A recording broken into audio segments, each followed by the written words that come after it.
the Bible is such an instruction to us.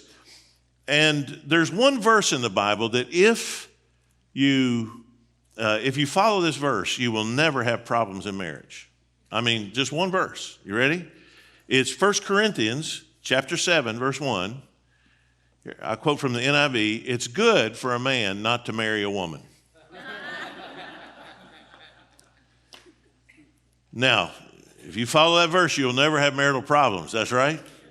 However, now if you know what is going on in 1 Corinthians, the church at Corinth has written Paul a letter, and they've come up with all these sort of pious platitudes, which he quotes back to them, and then he goes, "Yes, but."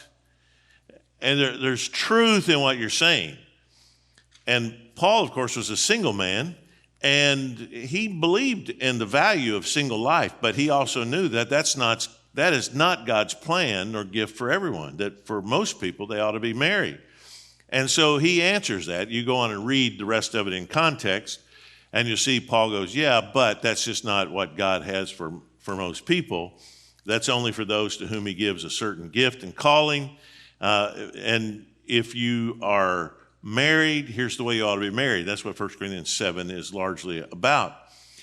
But, the truth is, if you don't get married, it does get a lot of complication out of your life, right? If you just avoid a lot of complication, you have the complication of having to think about another person, of children. I have a very dear friend. In fact, I just hired him at Southern Seminary, Dr. Abraham Kuruvilla. He has taught at Dallas Seminary for many years, and he's written a lot of books. And Abe is single. In fact, he says 4 things about his singleness. He says he is single by choice, for life, unto Christ, and in community. And it's about as great an approach to singleness as I have ever heard. And Abe and I are extremely close friends, and we both love and admire the other one, and we respect each other's lifestyle, and neither of us wants what the other one has, right? He said to me recently, he said, "Oh, I think about my writing the way you think about Tanya." I said, "Abe, I hope that's not true."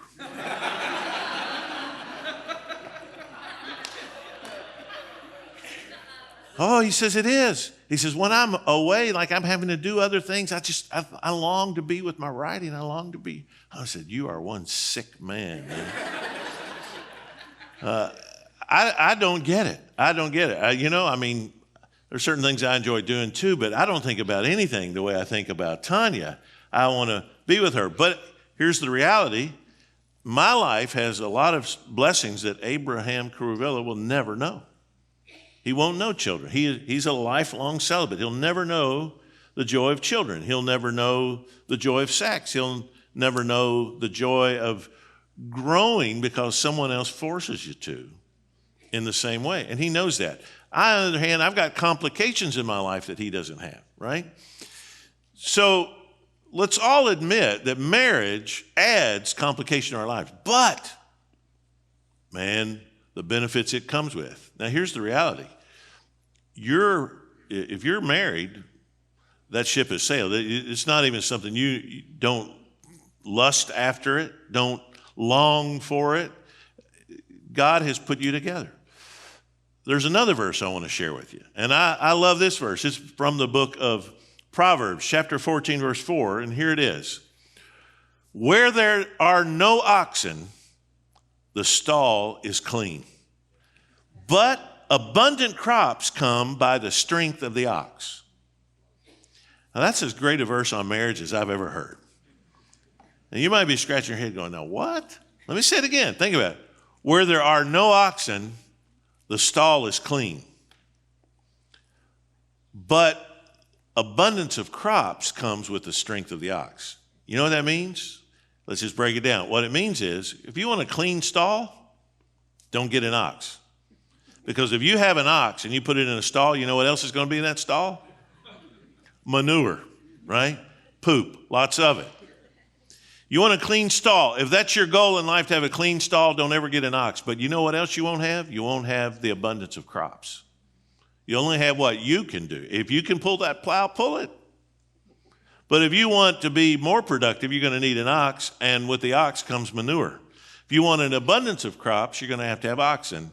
And the more oxen you have, the more productive you can be. But guess what? The more times you're going to have to clean out the stall.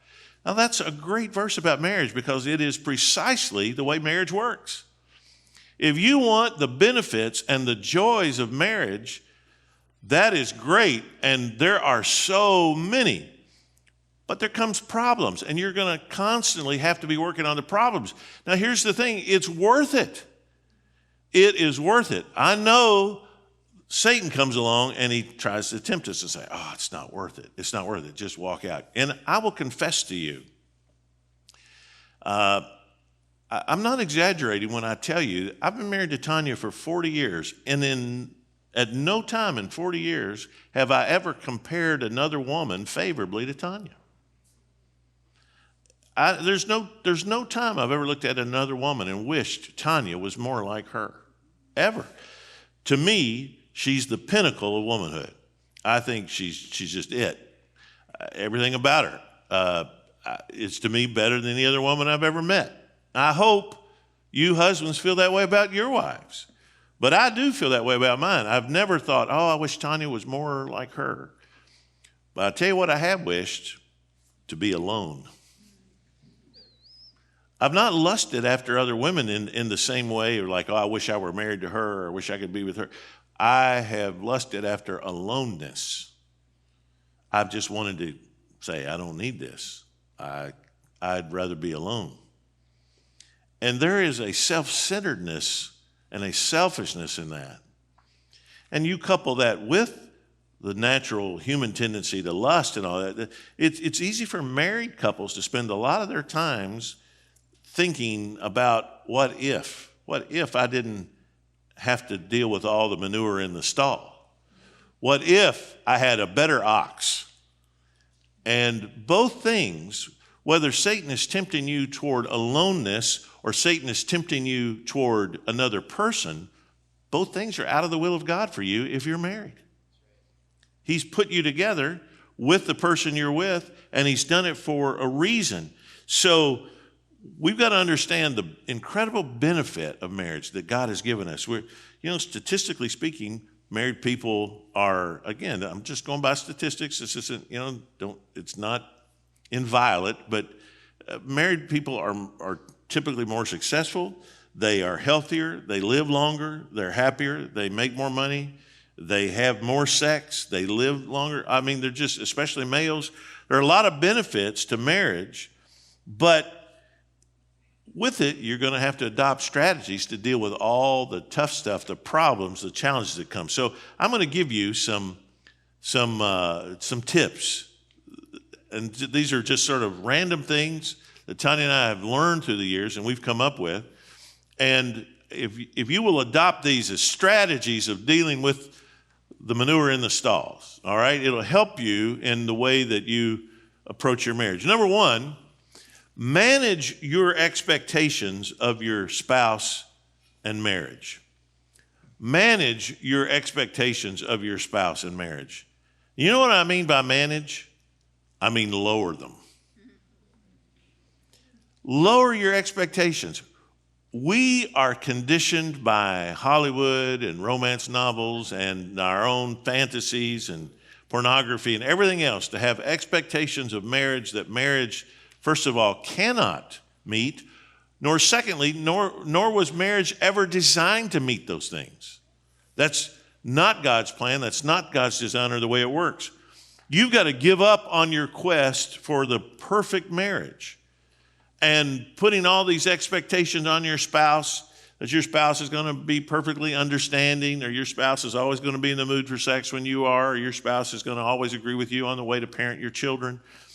What you need to strive for is not the perfect marriage, but to have a healthy, God-honoring marriage that glorifies Christ. That's got to be the goal. Marriage is the most difficult and complex of all human relationships, and it's going to require patience and skill and tact and emotional maturity and spiritual growth. It's going to take a lot out of you. You can grow a God-honoring, Christ-glorifying, reasonably satisfying marriage. But you're going to have to give up on the notion that it can be perfect, that your spouse is ever going to be everything you want or you need. You know, every generation, if you look just over the course of the last 100 years, every generation has sort of changed the notion of what marriage is supposed to do. I'll tell you about my great-grandfather. My great-grandfather had raised a family. He'd had a bunch of sons, and when he was in his 60s, his wife died. He still had a farm to manage, and he needed someone to cook and keep his house, and I think he might have still had a few younger sons that still lived there. So at 70 years old, he married a 17-year-old girl. I guarantee you they didn't fall in love before they got married. I didn't know my great-grandfather, but I'm pretty sure the conversation was something like this. Look, if you'll marry me, take care of my home, cook, clean, all that, I'll take care of you. Obviously, I'm 70 years old. You will outlive me, but I'll make sure you're cared for the rest of your life. And this 17-year-old woman said, okay, I'll do that, and married him. And so my grandfather was the product of that relationship between 70-year-old man, 17-year-old wife. And so I tell Tanya, my old age is looking good, frankly. I'm genetically predisposed to be okay here. So, you know, there was nothing, I guarantee you there was nothing romantic about that. They had a child, my grandfather, Hershael York, the first, and that was what they did. Now, my grandfather actually met and fell in love with my grandmother. Things changed between the generation of my great-grandfather and my grandfather. Love did enter into it. Love had something to do with the equation. But then it really changed between my grandfather and my dad. My dad and my mom, they fell into just a real passionate love. And I read letters between them, and my mom was real young. She was 17 when my dad married her. He was 3 years older. And my sister was born on their first anniversary when my mom was 18 years old. But they had the American dream. You're talking post-World War II. They're going to build something. They're going to have a home. They're going to have a family. And so now you enter into marriage with these expectations. We're going to be upwardly mobile. My generation, the baby boomers come along. Okay, now we've been influenced by Hollywood, what this is supposed to be. It's a lot more about our feelings and what we're going to do together. And I want someone who fulfills me, right? I want someone who really makes me have the things in life that I want. But man, now millennials and Gen Zers, what are they out for? They want someone not who fulfills them as much as someone who allows them to have their own identity. Self-autonomy has now come into it. You know, this self-determination and identity has come into it, and it's no longer as long as we both shall live as much as it is as long as we both shall enjoy doing this, and then it's disposable. It's a very different thing. It's all about self-actualization, self-autonomy. There's not even the sense of you complete me or anything like that. It's like, well, if you can allow me to be me, then we can do this together. But the day that stops happening, we're done. You just see each generation sort of changing the expectation. Now, here's the thing. What God says about marriage hasn't changed. What God teaches us marriage should be shouldn't depend on any one generation. The culture encourages us to think a certain way about marriage. What I'm saying to you is that for a Christian, what we think about marriage has to be shaped by the Scripture. And so what we go to the Scripture and we say, okay, not what's my expectation, but what has God says. And one of the things the Bible is really honest about is that marriage is hard work, that there is a self-sacrifice and surrender inherent in it by both the husband and the wife, and that it's never about us. It's never about our happiness. It's always about the glory of Christ and the gospel. Good marriages are hard work. Great marriages are even harder work. So you've got to manage your expectations of your spouse and of marriage. Number 2, relinquish your role of changing your spouse. I know sometimes we get married and we realize one another's faults before marriage, but we go into it thinking, I'll change him. I can help her grow. I can help her become who she needs to be. But here's the problem is that, first of all, your notion of what you want your spouse to be will change. And guess what else is happening? Who they are is not static. Tanya is like the most organized person. You wouldn't believe. You know that utensil drawer you have where you got all the spoons and tongs and stuff? You wouldn't believe how organized that thing is. Tanya has all the spatulas spooning. I'm not kidding you. It's just like every house I've ever been in, you open that door, it's just all that stuff just thrown in there. But Tanya has got it organized. And you just wouldn't believe our pantry, her closet, everything is organized. It was not that way when we got married. It was not that way. She's always been faithful to wash clothes, but she didn't iron them or put them away or anything. And I'm talking the first few years of our marriage, we had this spare room, and there was a mountain of clothes in that. She would wash them, and they would make it in there, and it was like Sunday morning, I need a shirt. I've got to climb Mount Everest to find it. And now I grew up, my mother was like, first of all, I'll just admit, I was spoiled rotten. I was the only boy. I was the baby. My mother made my sisters iron my clothes, fold them, put them away. If you knew my sisters, you wouldn't feel sorry for them. And that my sisters still complain about that. But I got married, this true story. First time I took Tanya to my mom and dad's house, they lived in Detroit at the time, and we drove from Kentucky to Detroit. We left like 10 o'clock at night, got to Detroit, something like 2 o'clock, 3 o'clock in the morning. My mother gets out of bed to welcome us, and I'm bringing my fiance, first time she's been in my mom and dad's home. My mom gets out of bed, she says, oh, honey, my Hershey boy, it's so good to see you. She said, would you like me to fix you anything? I said, yeah, I'd love some fried mushrooms. Okay, and my mom at 3 o'clock in the morning fixes me fried mushrooms, and Tanya, my 19-year-old fiance, is watching this going, this is insane. Yeah. So I go into marriage, what's my expectation? Hey, if I want fried mushrooms 3 o'clock in the morning, that's what you're there for. I don't have to fold and put stuff away. That's what you're there for.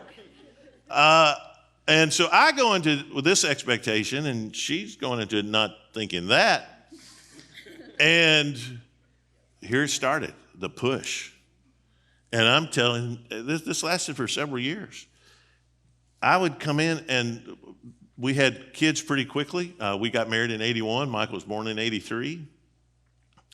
And Tanya was the best mom ever. But she would just teach our kids. I mean, she just spent all her time with the kids. The pile gets growing higher. The toys enter the picture. One time I came home. I'm ashamed to admit this. So just know this. I know how terrible this sounds, okay? Just telling you right now. I came home. Some other kids had come over for a play date with our kids. And they just, they ravaged our house. And Tanya, seeing that this was not going well, said, oh, let's go to the mall. And she and the other mom and all the kids went to the mall, but our house was just totally wrecked. I came home, walked into that, and it was worse than usual, right? And I didn't realize other kids had been there and done this. I just thought, what on earth? I wrote a note. I said, I've gone back to the office. You call me when the house is clean.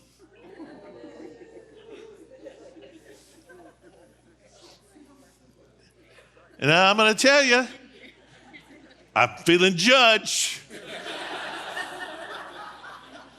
I'm feeling judged. And the sweet thing, she she knew I was going to react that way. It's why she tried to get him out of there. And when she came home and found that note, she called me and she apologized to me. I'm so sorry, but it was these other kids and all that. And man, I just had these expectations that were unrealistic to begin with. But then she began pushing back in the sense that she was never going to like organize stuff. The more I pushed, the more like for her to sort of remain a person, she just sort of had to say, I can't give in to every demand. And we entered into this dynamic of doing this for a long time.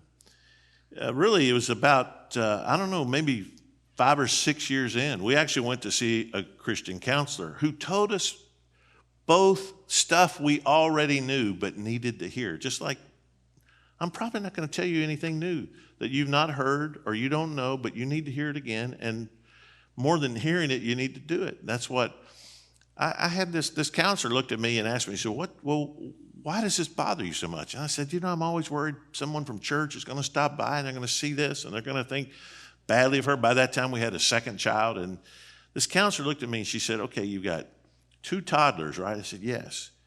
And your lives are very, very busy. I said, yes. And she said, and so you're worried that someone will stop by your house knowing you have 2 toddlers and that your life is real busy, and they'll make a judgment about your character based on whether or not toys are laying around? That's what you're worried about? And just sort of hearing it like that smacked me. And I made a decision. I made a decision that I will never, ever, ever again complain about the condition of our house. I will do one of 2 things. I will either simply keep my mouth shut, or, hey, here's a novel idea, I will help.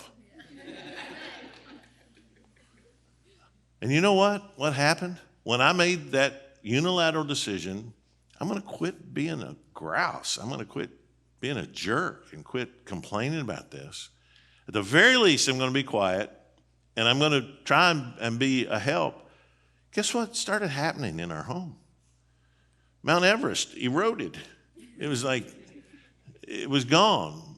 The house started being neat. When I quit griping and complaining and giving her a push, she didn't feel the need to push back. It was no longer because I was demanding something. It was because she wanted to do something for the man who had become kinder and more appreciative of her.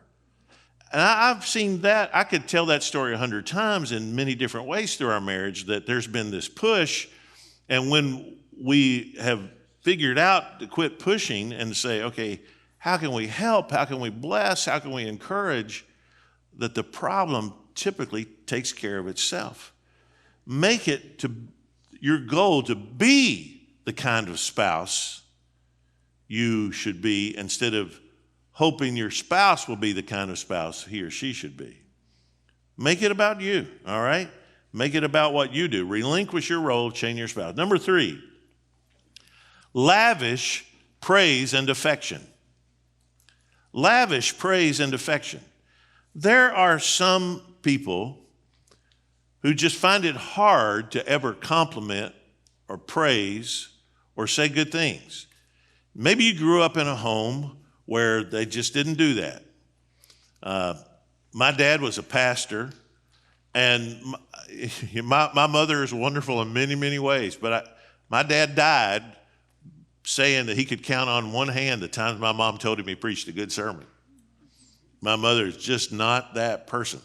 I would get straight A's in school, and my mother would say, well, I don't know how you do that because you never do any homework. And I mean, nothing was ever enough. When I was 18 years old, I went to night school while I was a senior in high school, and I got my real estate license and sold real estate in Detroit as an 18-year-old during the summer before I went to college, and made enough money that I was, as houses would sell and stuff that I had listed, I'd be getting checks. My mother said, you only did that because you don't want to do real work. Now, that's just my mother. I'm not bitter. I'm not angry. I'm just telling you that's who she is. Now, here's the thing. I don't have the right to say, well, my mom didn't compliment me, so therefore I'm not going to do that for my kids, or I'm not going to do that for my wife. You don't get to do that. If you have had people sometimes hurt you or wound you or withhold praise and affection from the past, it's all the more reason for you to not be that way. But simply because affection, praise, compliments, it feeds people, lets them know you're pleased with me. And if there's anyone in the world who needs to know that, it's your spouse. Learn to just heap lavish praise, affection on them. You say, well, it's hard for me to see good things in my spouse. Well, first of all, you chose them, right? Were you captured and in a hostage situation forced to marry that person? I don't understand. Here's the reality. All of us are good at some things. There are things we're not so good at, but what you do is you find the things that you can honor, and you reproduce what you honor. When you honor your spouse for, hey, that meant so much to me when you said that, or when you fixed that special meal. I know how busy your week has been, and yet you made this happen. I just want to say thank you. Those kinds of things make your spouse want to be the person that you want them to be, because you appreciate it. Just show that kind of appreciation. Be your spouse's biggest fan. Ladies, your husband has a deep need to be respected and admired. He wants to know that you value him. He wants to know that you're proud of him. Men, your wife has a deep need to be loved. She wants to know that she has your attention and affection. She wants to know what about her is praiseworthy. Now, Tanya has always been a beautiful woman. I mean, obviously, the first thing I noticed about her, she walked in the door in 1980, first time I saw her, and I was like, wow. But you know what? If all I ever said to her was, you're so pretty, that's not a compliment. That's a veiled threat if that's all I ever say, because can I just tell you something? There's always going to be somebody prettier. There's always going to be someone smarter. Whatever quality you're praising, if that's the only thing you're talking about, then what they feel is like, well, what if someone comes along who's more of that? So you want to make sure that you're appreciating the whole person. I do appreciate Tanya's physical beauty, but that's not even close to the best thing about her. Man, to watch the way she is with our grandchildren, the way she cares for them, the way she is with our granddaughters. I mean, our daughters-in-law, rather. We raise sons, and suddenly you've got girls in your family you didn't raise. What a new dynamic that was. And, man, Tanya just navigated that so well. I'll tell you, our daughter-in-law loves Tanya so much, she asked Tanya to deliver her third child. Tanya delivered our Harper, our fourth grandchild, and Candace's third. Man, what a special thing. I mean, who asked their mother-in-law to do that? I asked her if she'd let me do number 4, but she refused. So, no, that was never going to happen. Trust me on that. Neither me wanting it nor her doing it. But I just watched the way Tanya is with our daughters-in-law and the way she's figured out how to love them and encourage them. And there's just so many great things about her. And I want to catch her doing things right and talk about them. And if verbally praising your spouse or talking about the things that they are or do well is not easy for you, then it's time to up your game. Don't use your personality as an excuse or your upbringing. You just say, I've got to learn how to do this. Speak praise to your spouse and about your spouse to others. I've learned, my goal, I fly a lot and I travel a lot. When I sit on a plane, if someone's sitting beside me, especially if it's a woman, my goal is in the first 3 minutes, I'm going to talk about Jesus and Tanya. And those two things just sort of take it's amazing how much you can talk about the Lord if you talk about how much you love your spouse. And especially to a woman, the minute she sees, this guy's not on the prowl, he's not on the make, he's not uncomfortable. I mean, here's a guy who loves his wife. that just opens gospel conversations like you would not believe. And I've learned that if I talk about her well to others, it helps them. It encourages them. I have been a pastor for, I've been in the ministry now for 40 years. I've never had a woman do anything inappropriate with me in any church or anything, because for one thing, I just talk about how much I love Tanya. It's just taken weirdness out of it in relationships with other women. I don't come across creepy to them, like I'm on the prowl, and they don't ever come across creepy to me. And that's a good thing, right? And the more you praise your spouse to other people, the more it just says, I'm off limits. I'm content in this relationship. And the Lord, I think, uses it in your life. If your friends only knew about your spouse by what they heard you say about him or her, what would their opinion of them be? Well, I want my family to think highly of Tanya. I'm never going to talk badly about her to my sons, to my dad is in heaven, but my mother's still alive. I would never speak badly about Tanya to my sisters. I'm only going to speak praiseworthy of her. And that has to be your goal. You get around some people, you wouldn't even know they're married because they don't talk about their spouse. So you need to be a person who praises and lavishes affection. Number 4, develop as a couple. Develop as a couple. Enjoy time with your spouse. This is how you develop intimacy. You actually make time to share activities with your spouse.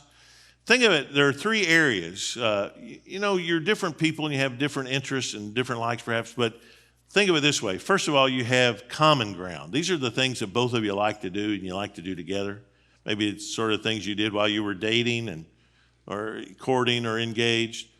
Well, it's important that as a married couple, you do things that you do them together. You both like traveling or going to flea markets or whatever it might be. That's common ground. But then you have separate ground. There's the things that you might like to do, your spouse doesn't like to do, but or you might like, but your spouse doesn't.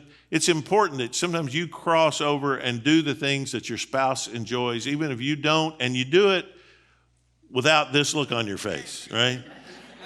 You do it not like you're being dragged through, tar and feathers, but you enjoy doing it for him or for her.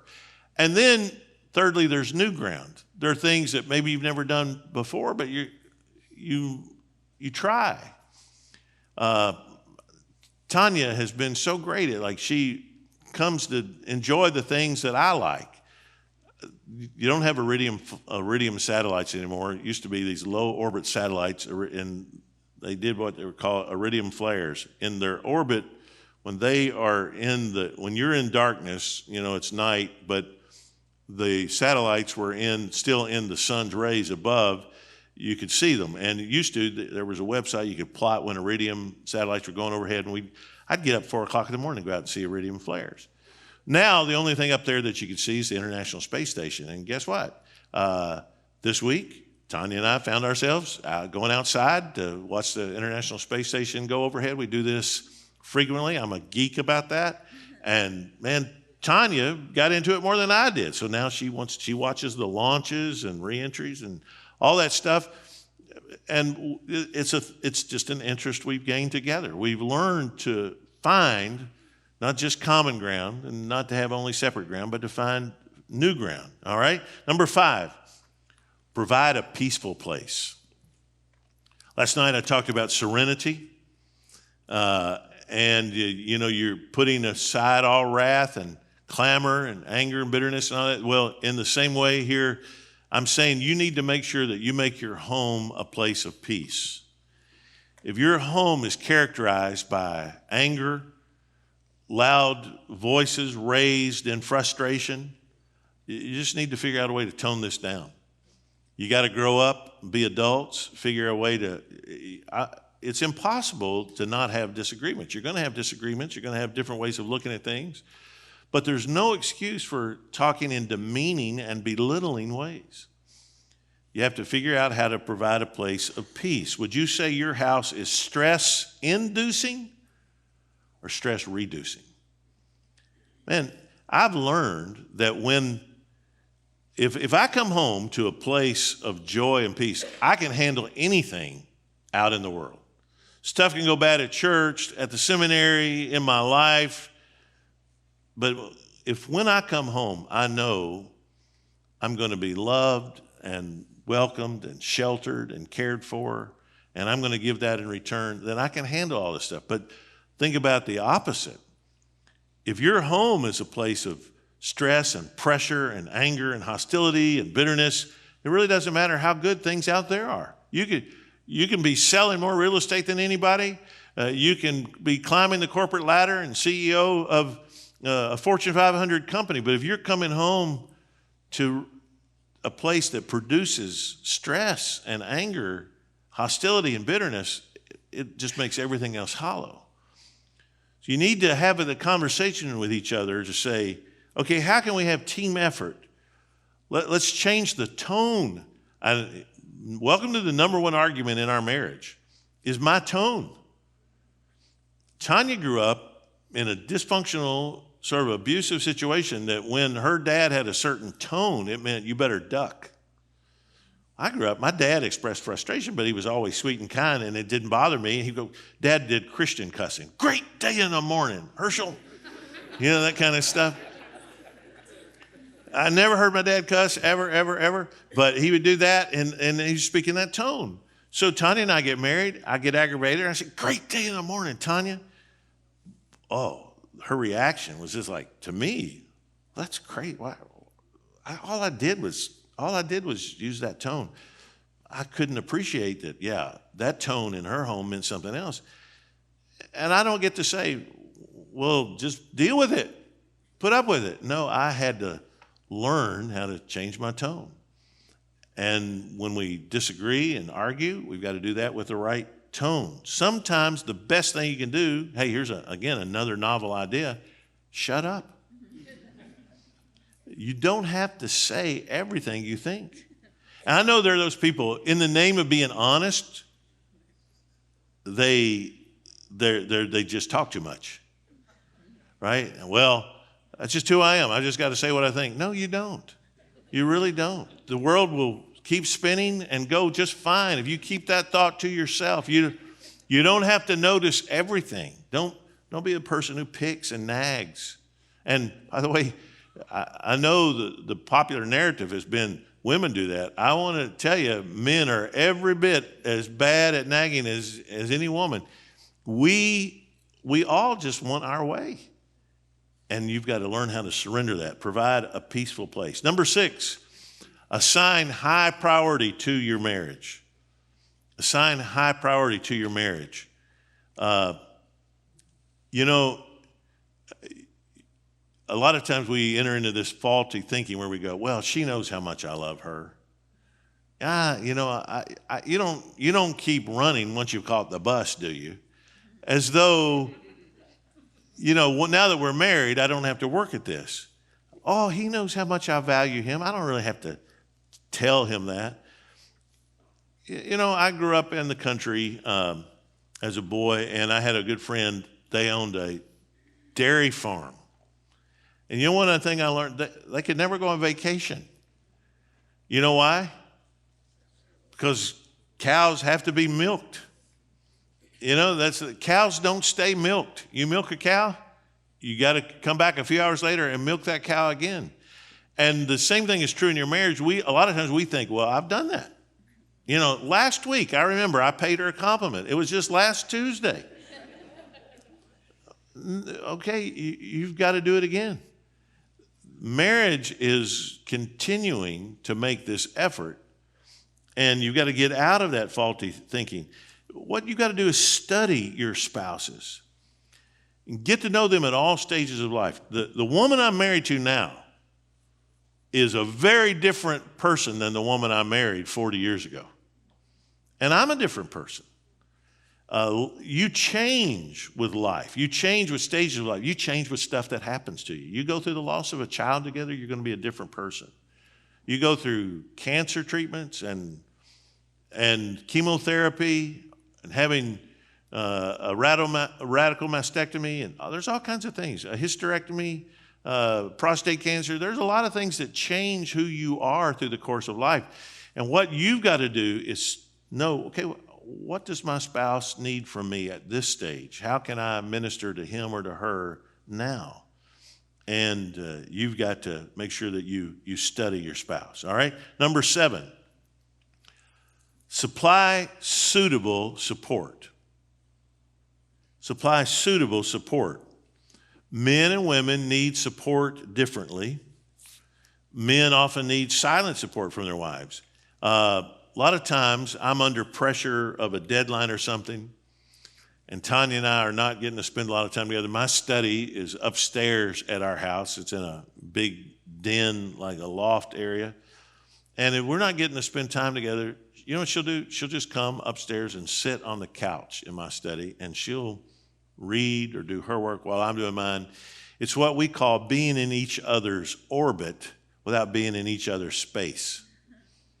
Sometimes, you got to do what you got to do. You got the project, the task, or whatever, but what are ways you can find that in the middle of that, you still are connecting and you're still acknowledging one another?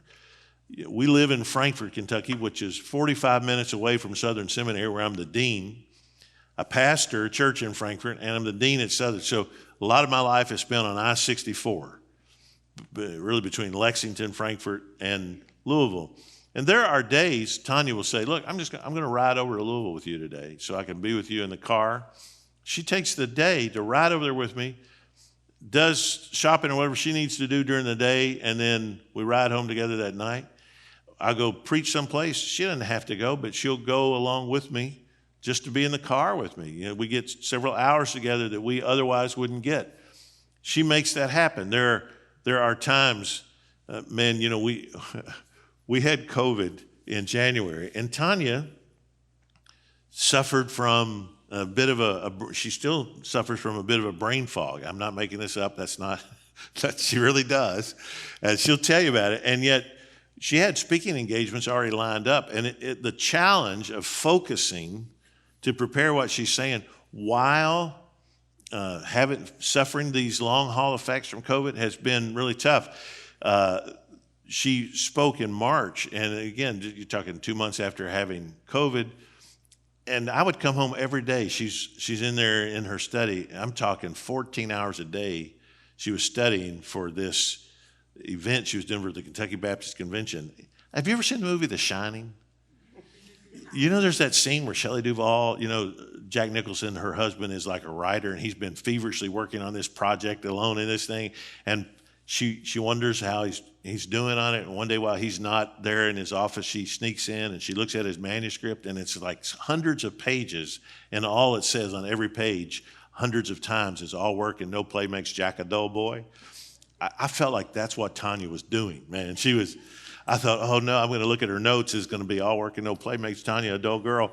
And she's just 14 hours a day. And that week, I just said, man, I'm not going to do anything that puts a burden on her, that adds to her burden. My job is to lighten her burden.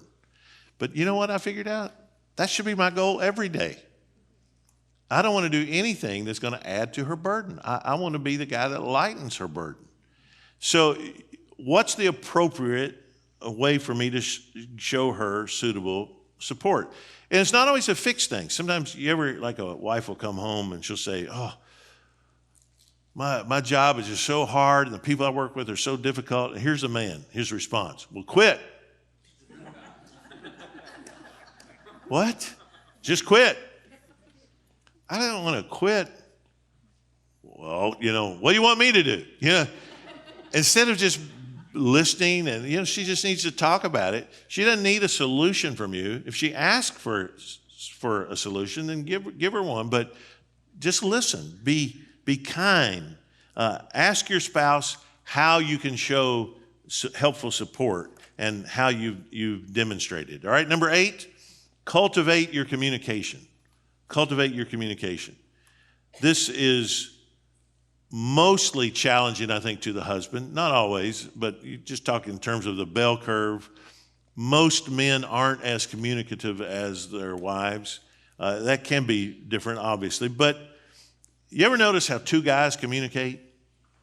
Two guys haven't seen each other for a while. They see each other, they go, hey, you big bag of wind, you. Man, you're looking old. You sure have gotten fat.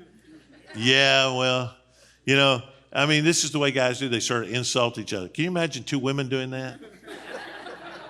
Ha! Your butt sure has gotten big. And it's just not going to happen, right? Women communicate very, very differently. And if a man tries to treat his wife the way he treats his buddies, it's not going to go well. And the same thing, a wife needs to understand he's not her girlfriend either. So a lot of times the way a couple sort of solves that problem is they just don't talk. Because they're talking on such different levels, nobody's making the effort to sort of meet in the middle, so they just don't talk. I'm saying that's a terrible solution. Find a way. Men, you've got to learn to be communicative. You've got to learn to talk. When she says, how was your day? Say more than just fine. And in fact, I will tell you this. You've got to make sure that your first moments in the day are pleasant and your first moments when you see each other in the evening. Make sure that you don't dump on each other during those first minutes. You set the tone of being kind and pleasant. So Tanya and I have a routine, especially during COVID, where I'm home every day. But any day that I'm home, I get up real early, and she likes coffee a certain way. She likes the beans freshly ground and all that stuff. I have her coffee ready when she wakes up. I take it to her in bed. Well, she gets up first. She comes. I hear the door open.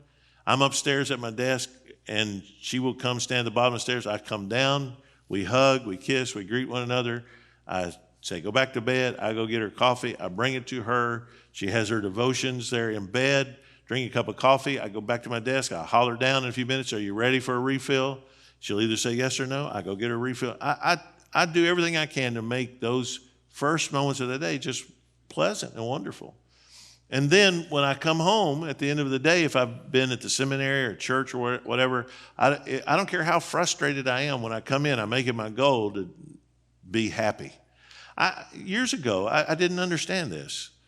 And I would come home and, sort of come in with whatever mood I was in. That's the way I acted. One day I asked Tanya, I said, hey, what's your favorite time of the day? She said, man, when you come home. When you come home and you come in the back door and you're doing your Ricky Ricardo impression, Lucy, I'm home, or you come in and I can't dance or anything, but I do this fake clog thing, river dance, and I come in and I'm terrible at it, but it makes her laugh and I do it. She said, when you come in like that, and our boys were home then, she said, it doesn't matter if the boys have been fussing and things have been tense or bad, you come in the door, she said, it just lifts us all up. We match your mood. And that's my favorite time of the day. Man, that's great. What's your least favorite time of the day? She said, when you come home. And you don't act like that. You walk in the door, you're upset, you're ticked. It doesn't matter how happy the boys and I have been, we match your mood. And you bring us down. And I realized, whether I like it or not, I can complain all I want to, but I have that responsibility of setting the tone. And we just made a goal that we're going to make those first moments that we see each other in the morning, in the evening, we're going to make them pleasant and wonderful. Then we have to deal with stuff, we deal with stuff. But you've got to go for it. Cultivate communication. All right? Number 9, seek a reasonably, mutually satisfying, sexually intimate relationship. There's a lot of qualifiers there, isn't there? But there needs to be. Because if I just said, hey, work on having a good sexual relationship, one of you is going to say, okay, my idea of that is twice a day. And one of you is going to say, my idea of that is twice a year. And when I say a good sex life, that means different things to different people. Listen to all these qualifiers. Seek a reasonably, it can't be unreasonable. There are limits here of what are reasonable. And mutually satisfying.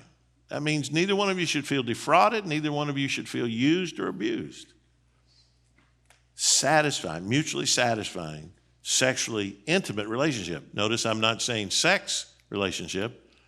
It's really intimacy we're after. It's not merely sex.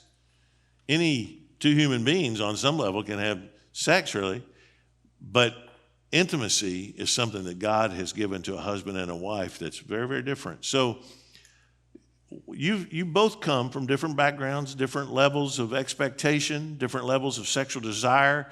You ever think about how God puts us together? When I've never met a married couple where they say, both of us have exactly the same level of sexual desire. I've never seen that. I've never heard that, where every time one of them wants to have sex, the other one also wants to have it, and that no one ever has any complaints about their sex life. I've never seen that.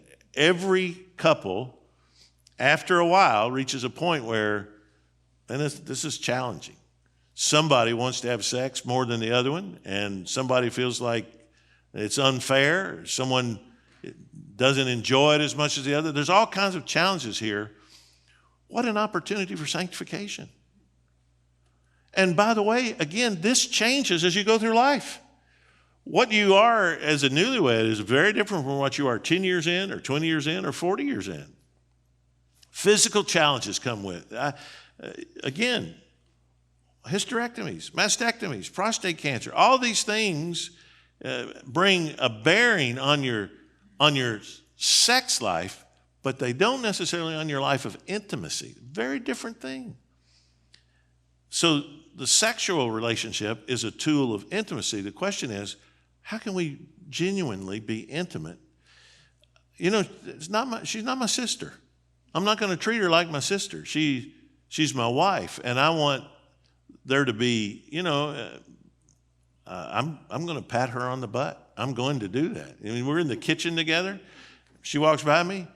I can put my hand there on that woman and that woman alone, and I don't do it in a demeaning way, and it doesn't have to lead to something. It's intimacy. And you know what? It's not just that touch. This is an intimate thing. I would never put my hand on another woman's neck. That's an intimate thing. I want you to think about all these little things that are intimate, that are not necessarily sexual. And especially, let me say to the guys, your wife wants you to cultivate intimacy more than just sex. She doesn't want to think that every time you kiss her, it's leading to the bedroom or to an orgasm. She wants to know that you love her just for her, and that you are fulfilled in that relationship of intimacy. It doesn't always have to end up in bed. And in the same way, ladies, and again, this can be men too, but I'm just talking, again, bell curve kind of stuff. In most marriages, particularly in the first 20 years of that marriage, the husband wants sex more frequently than the wife. Now, pornography has interfered with that. I mean, just say it really has. But again, what's typical is the husband would like to have sex more than the wife. And so, again, there's that push. And a lot of times the reaction to the push is, hey, I'd like to have sex more, is that for a woman to feel like she still has agency, then she's going to withhold it. You've got to get past that. And the two of you have to together say, what honors the Lord here? What is reasonable, mutually satisfying, intimate, and sets us off as husband and wife? We're not just brother. We're not brother and sister. We're husband and wife. And how can we fulfill one another's needs? You got to learn how to do the dance of intimacy in multiple stages. And it can be really challenging. But this is for a lifetime. If you get negative patterns early on, you're going to have to work to change them, because they won't naturally improve. They only improve because you make them. And so this is where you have to have honest conversations about one another's needs and expectations and disappointments and hurts and struggles because of past abuse or whatever. You don't want to use that as an excuse, but you do sometimes have to acknowledge it and say, okay, I want to deal with this appropriately. I want the Holy Spirit to help me get through this past experience and my past sin, it might be. There are all kinds of things that the devil uses to interfere with intimacy. But this is where you as a couple, filled with the Holy Spirit, meet this challenge together. Say, let's do this well. Let's do this right.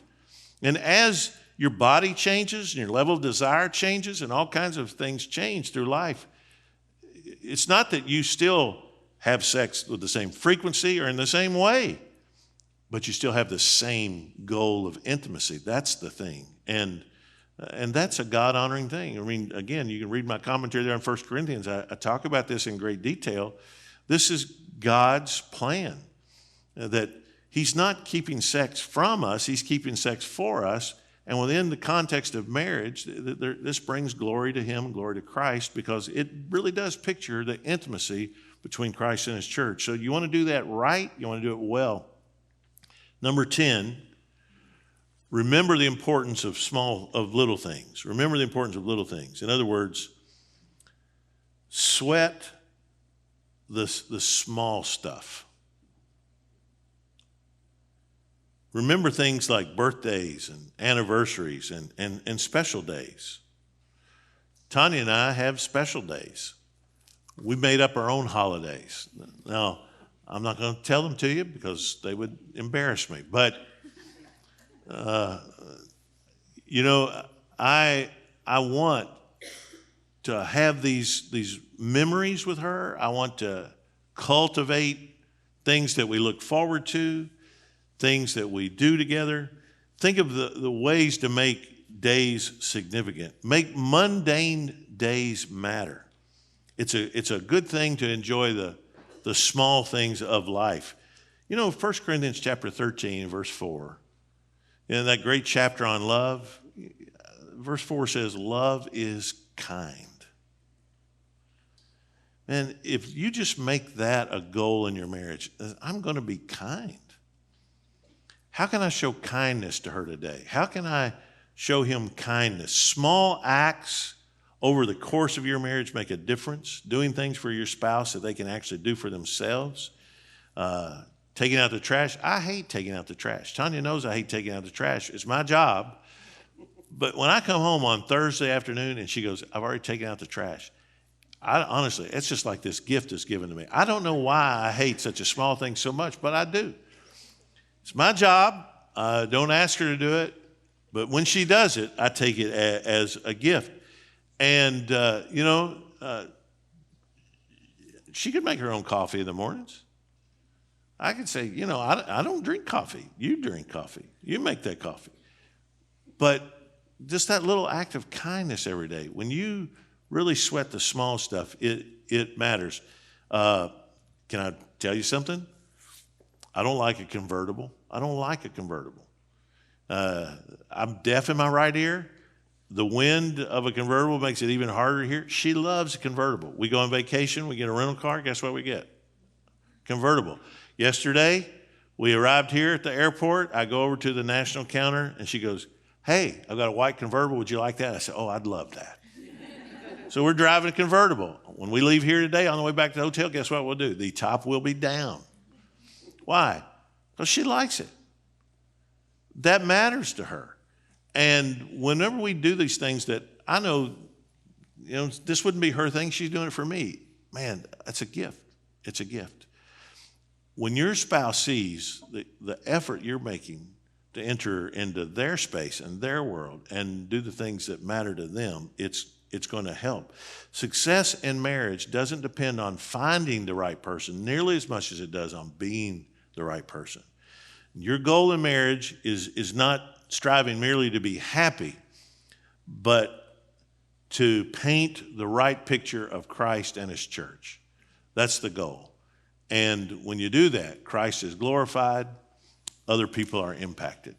All right?